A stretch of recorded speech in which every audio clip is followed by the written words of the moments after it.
लकडगंज परिसरामध्ये बनविण्यात आलेल्या गणेश विसर्जनाच्या कुंडामध्ये एक खेळता जो आहे तेच बॉल काढण्यासाठी गेलेल्या 7 वर्षाच्या मुलाचा बुडून मृत्यू झाला आहे। आणि त्यानंतर जे भाजप युवा मोर्चा जो आहे तो आक्रमक झालेला आहे। महानगरपालिकेची हलगर्जीपणा आहे असं सांगत लकडगंज कार्यालयाच्या समोर या ठिकाणी आंदोलन केलं जात आहे। भाजप युवा मोर्चाकडून हे आंदोलन या ठिकाणी केलं जात आहे आणि त्या मुलाला न्याय मिळाला पाहिजे अशा प्रकारची मागणी घेऊन काय नेमकी मागणी आहे, काय नेमकी मागणी घेऊन तुम्ही आंदोलन करताय?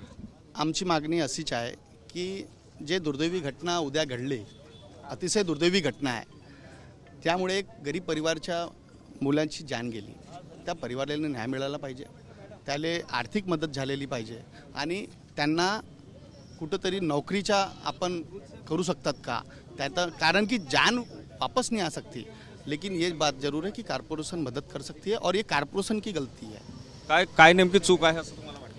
आम्हाला चूक आहे, कॉर्पोरेशनची चूक, खूप मोठी चूक आहे। कशासाठी ते उघडून ठेवला, प्रशासनिक चूक आहे, खूप मोठी चूक आहे, ते कशासाठी उघडून ठेवला।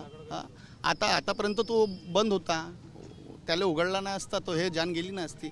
पण अतिशय दुर्दैवी घटना आहे की नागपूर शहरचे कमिशनर साहेब असो किंवा हे इथचे कमिशनर साहेब असो, कोणी त्या परिवाराला भेटासुद्धा गेला नाही, त्या स्पॉट पर सुद्धा याले कॉर्पोरेशनचे अधिकारी तयार नाही होते। आम्ही स्वतः होते, हे मुजावर साहेब आमच्यासोबत होते, PSI खूप मदत केली यांना त्या परिवाराला, त्यांचे आम्ही कौतुक करतो पोलीस प्रशासनाचा, पण यांची चूकमुळे ते बच्च्याची जान गेली आहे। नक्कीच पीडित परिवाराला मदत मिळाली पाहिजे, त्या मुलाच्या घरच्यांना न्याय मिळाला पाहिजे अशा प्रकारची मागणी घेऊन आता हे भाजप युवा मोर्चाचे कार्यकर्ते जे आहे ते लकडगंज झोन कार्यालयाच्या गेट समोर बसलेले आहे आणि मागण्या पूर्ण होत नाही, अधिकारी येऊन चर्चा करत नाही तोपर्यंत हटणार नाही अशा प्रकारे हे त्यांनी या ठिकाणी सांगितलेलं आहे। कॅमेरामन सचिन सयामसह सुनील ढगे, TV9 मराठी, नागपूर।